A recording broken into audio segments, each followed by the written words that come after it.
Olá, bem-vindos de volta. Como é que está o estudo de vocês? Eu espero que vocês estejam atentos a tudo que a gente está trabalhando aqui em sala de aula. Tudo que a gente está vendo aqui é bem novo, certo? Exceto algumas características do lamarckismo, algo de forma geral do darwinismo, mas a gente vai começar a ver coisas novas sobre cada um deles, sobre as particularidades do Darwin relacionadas à seleção natural, sobre algumas coisas particulares relevantes do lamarckismo, entre outras coisas. Então, prestem atenção e vamos focar aí nos estudos. Bora lá! Pessoal, na aula passada eu tinha concluído iniciando um pouco sobre a seleção natural, certo? Essa aula ela vai estar presente lá na página 84. Por favor, pega o livro de vocês. Desculpa. E me acompanhem aí pelo nosso livro. Essa aula é a aula de número 8, aula de biologia, falando sobre teoria da seleção natural, ministrada pela professora Brenda Carvalho. Como eu falei para vocês, na aula passada eu tinha dado somente uma pincelada assim por cima sobre seleção natural. Nessa aula nós vamos estudar mais detalhadamente o que seria essa teoria da seleção natural. Na primeira imagem do nosso slide, ela vai trazer um esquema bem resumido sobre ela. Primeiro, o que é que ele fala? A natureza, ela impulsiona, ela traz uma pressão bem grande sobre a determinada espécie, né? Que vai fazer com que tenha uma variação, que vai fazer com que tenha uma modificação, essa modificação ocasionando assim uma certa variedade. Daí, depois que ele causa essa variedade, o ambiente ela vai selecionar essas espécies mais adaptadas a essa determinada modificação que aconteceu, certo? Daí, a espécie mais adaptada se reproduz deixando descendentes. Essa é a evolução de Darwin. Deram para notar a diferença gritante entre a característica da evolução de Darwin e entre a teoria que Lamarck trouxe? A teoria de Darwin, ela explica direitinho por que é que tem descendentes com características diferentes a outras espécies anteriores, certo? Por causa dessa escolha pelas espécies mais adaptadas. A síntese das ideias de Darwin. Primeira ideia de Darwin: o meio ambiente está em constante modificação. Com a viagem dele, ele notou que o ambiente ele vai mudando ao decorrer do tempo. As espécies elas vão apresentar características individuais. Cada uma dessas espécies vai apresentar características individuais. Os indivíduos eles vão competir entre si. Por quê? Porque não tem alimentação suficiente, porque não tem parceiros sexuais suficientes, então eles vão estar competindo a todo momento. E aí, a partir dessa competição, vai surgir o mais adaptado, porque o ambiente vai selecionar aqueles que se adaptaram melhor àquelas condições. Trouxe aí uma imagem para vocês. Nessas imagens, pessoal, quem ainda não entendeu, mas é nítido, é sempre um diálogo, ele sempre traz um diálogo entre Darwin e entre um ser superior, certo? Eles sempre estão em debate nessas charlas, certo? Eles sempre estão em debate relacionados a questões de evolução, relacionadas a questões de criacionismo, entre outras questões. A charge ela traz assim: você deve honrar o casamento e ficar com a mesma mulher por 900 anos.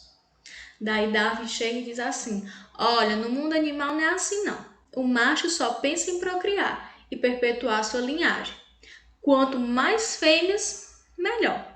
Daí, aquele ser humaninho preferiu adotar as características de Darwin, chamando ele assim de mamãe. O que é que eles quiseram trazer aí, pessoal, quando a gente fala que os indivíduos iriam competir entre si por recursos do ambiente, por parceiros sexuais, que essa charge traz afirmando que dentro da ciência você só fez parte se você procriou. Como eu já falei dentro da sala de aula para vocês. Se você deixa seus descendentes, tudo bem, você fez parte da história dentro da ciência. Se você não procriou, se você não lançou descendentes na Terra, então você não fez parte da história da ciência, certo?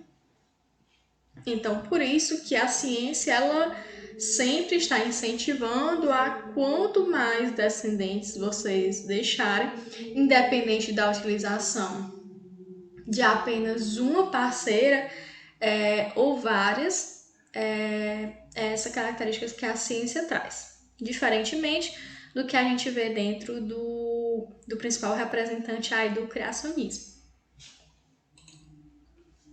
Darwin, como eu falei para vocês, era altamente experimentalista. Ele iniciou uma grande discussão sobre as leis que vão regir a evolução. O que é que ele começou a observar? Teve aquela viagem do Beagle, a bordo do Beagle? Sim, teve. Ele viu esses dados biogeográficos na sua viagem, certo? Mas ele viu dados também geológicos que ele analisou por meio de teorias lançadas por Lyell, e teve dados também demográficos que foram lançados por Malthus. E aí no nosso livro ele traz bem destacado a importância de Malthus e a importância também de Wallace para o resultado final da teoria de Darwin. O que é que Malthus dizia acerca das características demográficas? A principal afirmativa dele é essa que eu trouxe no slide para vocês, que a população humana tende a crescer para além das possibilidades do meio. Ele cresce exponencialmente, geometricamente, enquanto os recursos alimentares crescem em progressão aritmética. E aí vem fortalecer a característica que eu acabei de falar para vocês no slide anterior, quando ele vem falar sobre o enfrentamento que as espécies tinham por questões de parceiros sexuais, por questão alimentares, quando o Malthus traz para a gente essa teoria do crescimento exponencial à medida que o recurso alimentar cresce em progressão aritmética. E aí, o Wallace também auxiliou nesse resultado final da teoria que Darwin nos trouxe sobre a seleção natural. Wallace afirmou que há tendência das variedades de se afastarem indefinidamente do tipo original, certo? Vai modificar as características indefinidamente ao decorrer do tempo, certo? Essa imagem traz para a gente o que a gente já tinha visto sobre a questão da seleção natural. Então ele concluiu isso, Darwin concluiu isso, que existiam girafas de pescoço longo e de pescoço curto. De acordo com as características do ambiente naquele momento, as girafas com pescoço curto ou longo que mais se adaptasse, eles iriam lançar descendentes naquele ambiente. Se as árvores fossem altas e o alimento tivesse uma certa altura, claro que as girafas de pescoço alto iriam sobreviver. Então, elas eram que iriam lançar descendentes, iriam lançar indivíduos semelhantes para o meio. Então, aí é que a gente compara as teorias de Lamarck e de Darwin. O que é que o lamarckismo falava? O esforço conduziu ao crescimento dos pescoços e essa característica foi passada à descendência. Já Darwin disse que não foi o esforço que conseguiu passar essa característica para os descendentes. A girafa que conseguia se alimentar a girafa que conseguia sobreviver no meio é que iriam lançar descendentes semelhantes, com características semelhantes a dele. Na época, essa imagem eu trouxe até para vocês no slide anterior, da aula anterior, do mês passado, né?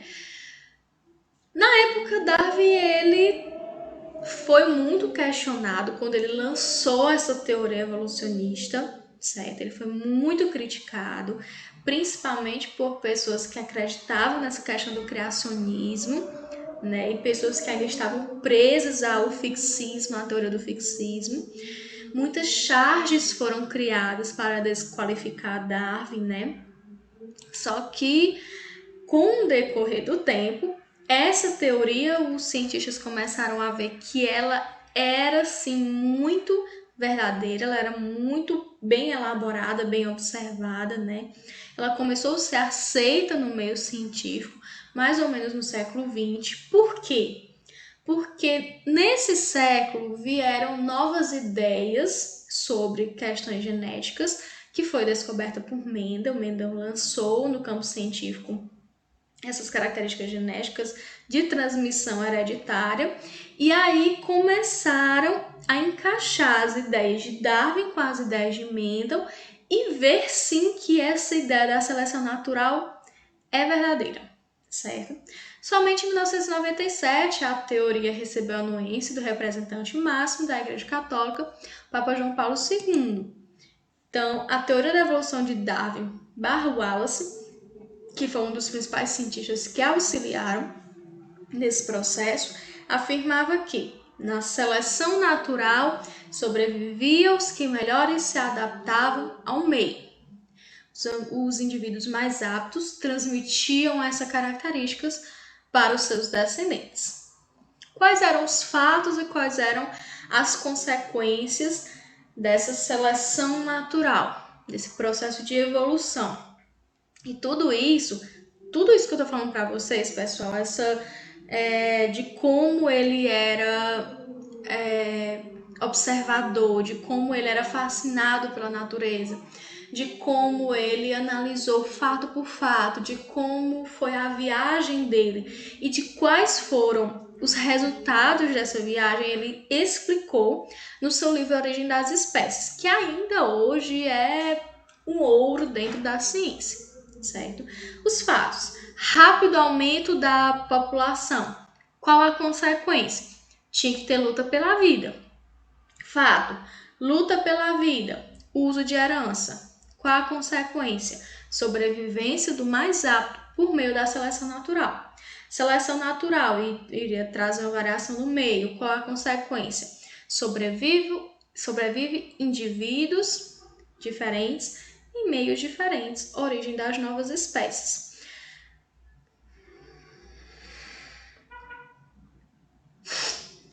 Seleção natural, variação do meio, sobrevivem indivíduos diferentes em meios diferentes. Daí sim que iria originar as novas espécies. Então a seleção natural, ela vem, professora, ela vai ocasionar mutação genética, já que você afirmou que lá em Lamarck tinham modificações apenas fenotípicas e não genéticas. A seleção natural, ela vai provocar modificação genética? Não, olha, a seleção natural, ela é um passo mais à frente de uma série de fatos que irão acontecer em determinada espécie. Por exemplo, vai acontecer mutação, certo? Vai acontecer recombinação genética, vai acontecer essas variações genéticas. Quando isso acontecer, vai gerar variabilidade entre as espécies, daí sim que vai ocorrer a seleção natural, e aí sim ocorre a adaptação, certo? Como eu falei para vocês, na ideia do pescoço da girafa. Tinha a girafa de pescoço pequeno, tinha a girafa do pescoço grande. Então, isso gera uma característica de variabilidade. E isso já tinha ocorrido a mutação, já tinha ocorrido a recombinação genética para gerar esses tipos diferentes de espécies. Daí o ambiente selecionou o mais bem adaptado a ele, e aí é que depois foi proveniente seres com características semelhantes a esses que melhor se adaptaram, certo? O darwinismo, pessoal, por que o darwinismo ele não é trazido, essa teoria do darwinismo não é trazida até os dias atuais? Porque teve alguns pontos que não foram bem explicados. Por exemplo, ele não conseguiu explicar as variações. Ele não conseguiu explicar as diversas formas de espécies, as novas espécies, a variabilidade entre elas. Então, o lamarckismo foi importante? Sim. Ele serviu como base para alguns trabalhos do darwinismo. O darwinismo foi importante? Sim. Ele foi muito importante para chegar à conclusão que nós temos lá no neodarwinismo. Aqui vem trazendo novamente quais foram as principais falhas do darwinismo. E aí eu trouxe até outra chart para falar, para mostrar o que é que aconteceu naquele tempo na cabeça de Darwin. Os animais chegaram lá para aquele ser superior e dizer assim: por que essa estrela? Isso é um motivo de piada por todos. Por que eu sou tão gordo? E o pescoço? Aí o ser superior dizia: eu sinto muito, mas esse não é mais meu departamento. Eu vou encaminhar vocês para um novo responsável. Aí foram todos acordar Darwin e dizer: Darwin, Darwin, explica aí, por que é que isso acontece? Por que essa variabilidade? Por que essas variações individuais? E aí que surgiu a resposta para tudo isso dentro da teoria sintética da evolução ou neodarwinismo, o novo darwinismo.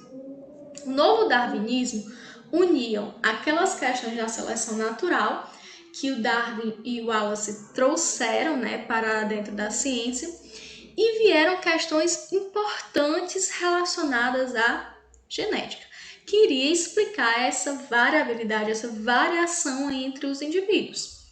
A população como unidade evolutiva eram pontos do neodarwinismo, conjunto gênico era pontos do neodarwinismo, e os fatores evolutivos que prevaleciam: mutação gênica, mutação cromossômica, recombinação genética, imigração, emigração e seleção natural fazia que tivesse o aumento, certo?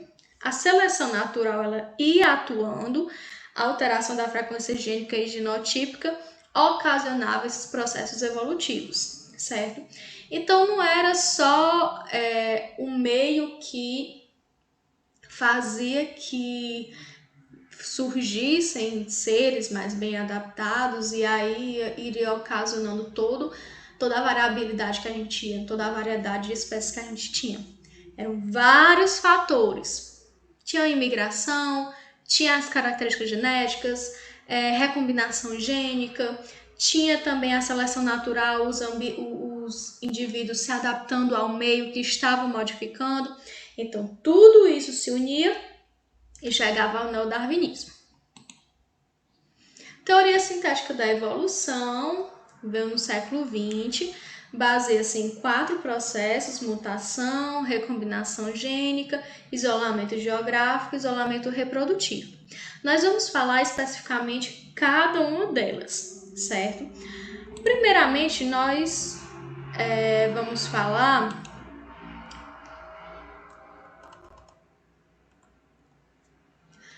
teoria sintética da evolução, século XX, ela vai se basear em 4 processos principais, vai se basear na mutação, na recombinação gênica, no isolamento geográfico e no isolamento reprodutivo.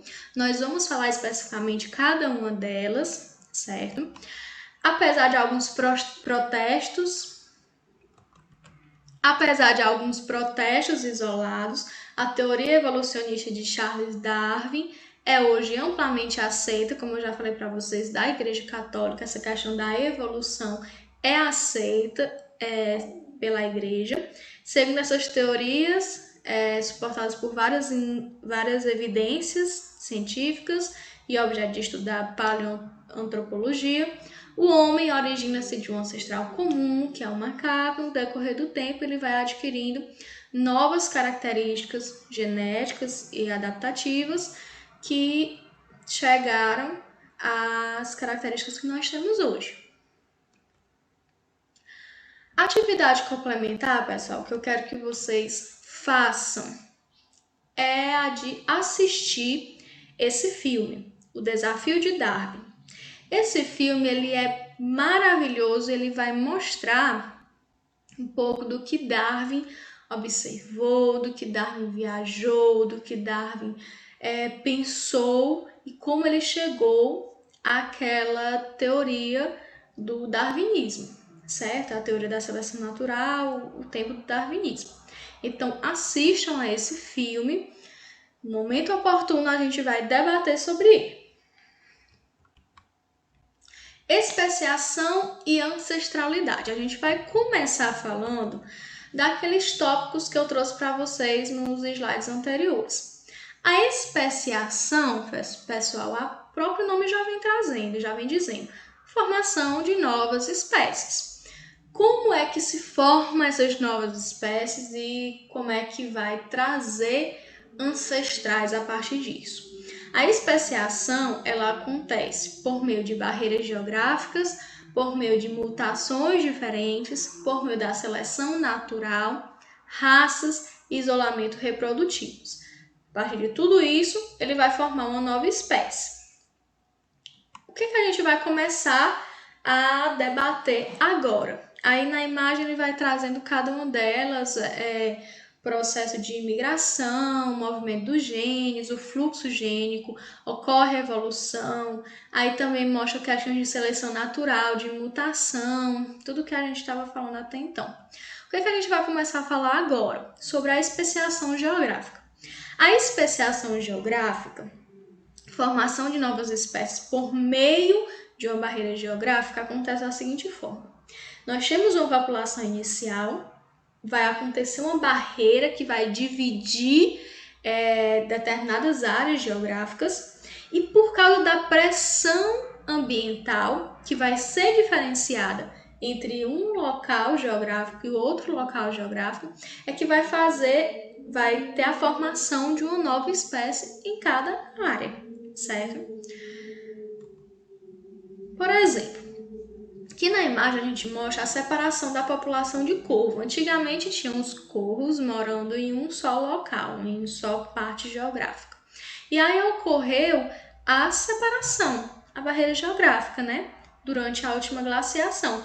Com isso, houve a especiação, como vocês estão vendo, e aí surgiram espécies diferentes, indivíduos diferentes de corvos.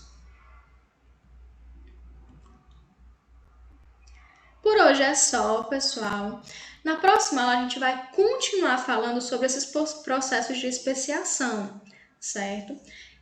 Eu quero que vocês revejam tudo que a gente já estudou da aula anterior e essa. Quero que vocês, primeiramente, vejam aquele vídeo, aquele filme que eu passei para vocês, melhor dizendo, desculpa. Eu quero que vocês vejam aquele filme sobre as ideias de Darwin, certo? Depois disso, eu quero que vocês baixem o leitor de QR Code, se não tiver no seu celular.